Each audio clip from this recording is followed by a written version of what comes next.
Hey there, if you've stumbled onto this video somehow, don't go nowhere yet. My name's Ron, and welcome to my channel, Truth or Tell. So, I like to tell stories. I like to create stories that are just 100% made up, and I also like to create stories that I've based off true events that have happened in the world. And I'm going to tell you one of those stories that I've created now, and hopefully you like it. In 2007, in a village named Woken, located in South Africa, a young mother named Kyra would be woken up by her 6-month-old baby, Imani, rustling around in her crib, and she would get up and she would start her morning routine like she does every other day. She would get up, she would pick up her daughter, and she would get her fed, she would get her changed, and once she had her settled in that morning, she would lay her back down in her bassinet, and she would then go get herself ready for the day. After getting changed into her work clothes and making some breakfast and kind of tidying up the house for when she returned later that night, she would gather hers and her daughter's things, and she would head out the door for the day. Kyra worked in the village center. She had a little stand where she sold odd ends and little trinkets and stuff. And while she was working, she would have Imani at the local primary school where they would watch her for the day. This little village, it had not a big school, just a little school, and it was for the older kids. They could go in there and they could learn things, but they would also watch the kids around Imani's age for the single parents that had to go to work. So she would take her daughter to the school. She would hand her off to the teacher. Her and the teacher would talk for a few minutes, and then she would wave goodbye, and off to work she would go. After a few hours of working for the day, she would shut down her stand, and then she would head to the school to pick up Imani. When she would get to the school, she would go in, she would talk to the teacher for a few minutes to see how she did for that day, and then she would walk towards the room where they had her laying down for a nap. Around this time of day, she would always be napping. She would walk into the room, and the first thing she saw was about 5 or 6 kids there. They were all taking a nap. They were younger, and she would walk, but she noticed that none of them are her daughter. So she didn't freak out. She just figured that maybe they had put her in another room to nap that day. So she quietly walked back out, shut the door, and she went in and talked to the teacher. When telling the situation to the teacher was really confused. She was like, I don't know what you're talking about. Imani's definitely in that room. I put her there myself. So come on, let's go back in there and we'll look together. So they go back into this room, and right away she notices that Kyra's daughter is not in the room. So they walk back out, close the door. There's a little bit of panic going on, but she's like, well, maybe one of the other teachers got her for some reason and put her in another room. So she went and she talked to a couple of other teachers. They both said no, they didn't touch her. So they all got together along with Kyra, and they searched every room in this building. It's not a large building, so there's not very many rooms, but they went and they searched every single one, and they realized that Kyra's daughter is not in this building at all. So now they're all panicked. So one of the teachers and Kyra, they run outside and they start talking to everybody they see kind of in that proximity, asking if they've seen any strange adults that have gone into the school and come back out with like an infant, a little baby, and everyone would tell them no. So after talking to quite a few people and everybody saying no and coming up on dead ends, Kyra, she rushes off away from the school and she goes to her friend's house. She knocks on the door and her friend answers the door. Kyra explains the entire situation that is going on that day, and her friend she's shocked. She's sad, just like Kyra. She's basically like an aunt to Imani, so she's panicked and sad and very concerned. She tells Kyra, hey, we need to go ahead, get whatever we need, and we need to go to the police.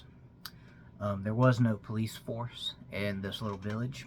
They had no police presence, any type of law enforcement presence at all in this village. So they had to travel an hour or so away to the larger city and ask for police aid there. So they would get whatever they needed, they would hop in their car, and her friend would take off to the city. On their way over there, they were talking, and they were talking about they believe they know who did this, because the whole village kind of had this rumor going around that there's a little boy there. He's a little 8-year-old boy, and they believe that he was responsible for something that happened to a couple children about a year ago, and they think that now he struck Kyra's child. So they know for a fact when they get to the police station, they are going to give them that intel. So they get to the police station, they go in, they walk up to the front desk, and they say, hey, we live in woken, and my child is missing, and we need your aid. So the police officer at the desk, she walks back, and she goes and she gets a senior officer. And he comes up, and he pulls them to the side and takes them in a room, and he asks them to explain what's happened that day. So they sit down, they tell him everything that's happened, all the events leading up to the time when she went to go pick her up. And he heard everything, and he shook his head okay, and he said, let's go ahead, we'll load up, I'll grab some officers, you'll take us to the village, and we will go door to door, and we'll start searching the village for your daughter, or for anybody that may have information on her. As he goes to get up, Kyra stops him, and she goes, one more thing, I do believe I know who took my daughter, or who may be responsible. And he sits back down and he says, well, tell me. And they proceed to tell him the rumor that there is a child in this village, that he's a very strange boy, his name is Zuri, and that within this village everyone knows that he's weird, and that he likes to hurt animals, and he likes to hurt other children, and when he hurts them, he laughs a lot. And everybody believes, and they talk about how he's responsible for a couple children being hurt the year before. Hearing what Kyra said about, this 8-year-old child named Zuri, he kind of looked confused, because he's worked for this department for years and years, and the people of that village, they have to come to this city for police aid, and he's never once heard that story. He's never heard of a child hurting any other children or kidnapping any other children the year before from this village, so he's not really believing it. But he looked at Kyra and he said, you know what, you seem like really concerned about this. Seems like you believe this actually happened. So while we're there searching the village, I'll stop by this residence and we will talk to the family and that child, if that'll make you feel better. Kyra, she's fine with that. She's happy with that answer. So they load up, they go get back in Kyra's friend's car. The senior police, he grabs a couple other officers, they get in their vehicle, and off they go back to the village. When they get to the village, they all unload and kind of meet up, and he says, if you can just follow me, go ahead, take me to Zuri's house, and my officers here, they'll start searching the village. And Kyra said that, okay, fine, let's go. So they take that senior officer all the way to where Zuri lives, and the senior officer, he tells them, he's like, y'all just stay back here, please. I'm gonna go talk to them, and I'll be right back. This shouldn't take long. So he goes and he knocks on the door, and a man answers the door, and he's kind of startled by it. Like I said, there's no police presence in this village, so the fact that there's an officer on his door means that they came here for him, and he's confused by it. He doesn't know what to think. So the officer, he introduces himself, and he asks if he could come in to talk to them for a few minutes, that it would be really, really quick, and he wouldn't try to take up too much of their time. So the man, he says, sure thing. He invites him in, shuts the door, and then the officer, he starts talking to him. He said, there's a child that's gone missing today, and I got an information that your son may have been involved in it, and I wanted to see if I could talk to you and him and see if we can get to the bottom of this. And the man, he doesn't really seem surprised by it, oddly. He just kind of looks down and he says, okay, let me go get him. So he walks back to the room, and he comes back with an 8-year-old boy, who would be Zuri, as well as Zuri's mother. And they would come and they would sit down, and the police officer would sit down across them. Zuri would be in the middle. He would have both his parents beside him, and the officer would just introduce himself, and he would just start off with some basic questions like, hey, is your name Zuri? How old are you? And Zuri, he didn't really seem scared or anything. He answered them happily. He didn't seem nervous, confused, none of that. He seemed completely normal. So the officer said, I'm going to go ahead and I'm going to cut to the chase. He goes, have you seen a child today, or have you taken a child from the school? And Zuri looks at him straight in the eyes, and he smiles, and he says, yes, I did. I did take a child from the school. Now the officer, he kind of sits back, and he's kind of in complete shock, not really believing what he heard. So he asks again. He goes, well, Zuri, you may not understand what I'm asking you. Did you go into the school, and did you take a 6-month-old baby, a little baby? Did you pick him up and take him out of the school? He really breaks it down. And Zuri says, again, with a smile on his face, yes, I did. And the officer looks at him and he goes, well, where's she at? What did you do with her? If you took her, what'd you do with her? And he just looks at him, and he starts laughing, and he says, I took her back there in the woods and I killed her. And the officer's completely shocked at what he just heard come out of an 8-year-old's mouth. So he immediately stands up. He looks at Zuri's parents, who are not looking at him, they're just looking down. And he tells Zuri to get up right now and take him to where he says he took this child.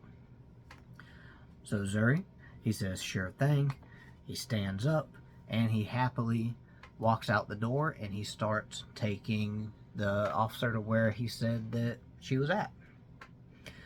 So they walk back into the forest that's behind the village. They come to this clearing in the woods, and Zuri says, this is where she's at. The officer looks at him and he goes, well, where is she? And Zuri walks over to this little brush pile, and he moves the brush pile, and pretty big brush pile. You know, there's a few branches there. He moves them all, and he points down into the hole. The officer walks over there, and what he sees almost makes him pass out. He's just in disbelief at what he's seeing. Not only is he seeing Imani, the 6-month-old that Zuri says he kidnapped and killed today, he sees 2 more young children in this very, very shallow grave that was covered up by brush. And when he's looking at it, and then he looks back at Zuri, Zuri's just smiling and he's laughing. It turns out that Zuri not only murdered Imani, a 6-month-old girl, he also murdered his 6-month-old baby sister and his 8-month-old cousin, and all 3 he put in this shallow grave in this forest behind the village. Immediately he took Zuri and he took his parents and he drove them back to the city. They came willingly. Drove them back to the city, put them in a holding room at the police station, and started talking to Zuri. And as they're questioning him about these murders, he's just laughing and he's giggling as he's drinking the water and eating the biscuits that they gave him to, for some reason, make him feel more comfortable, even though he just told them and showed them that he murdered these children. And When the officer, he would ask one more question. He would say, you know, Zuri, why did you do this? He would just look at the officer dead in the eyes, and he would start laughing, and he would ask for more biscuits because he was still hungry. Unfortunately, Kyra was notified. She was devastated, and she now has to live and go on day by day without her daughter. That's the end of my story, guys. I hope y'all like it. It was my first time putting one of my stories out on YouTube for a bunch of people to hear. So hopefully I'll get better and not be as nervous. But the whole point of Truth or Tell is that y'all listen to it and leave a comment below if you think that it's a story that I've completely made up, or if this story is actually based off true events that have happened. So if you want to, leave a comment below and tell me what you think it is. And in my next video that I do, I'll put it somewhere in the video. I'll give you the answer if it's true or if it's just a tell. Please like and subscribe if you liked it. Share it if you think other people would like it. And if you completely hated it and thought I sucked, then please tell me that I suck down in the comments so that when I'm making my next video, I can read those comments. Thank you, and I'm going to try to do these like once a week, so see you soon.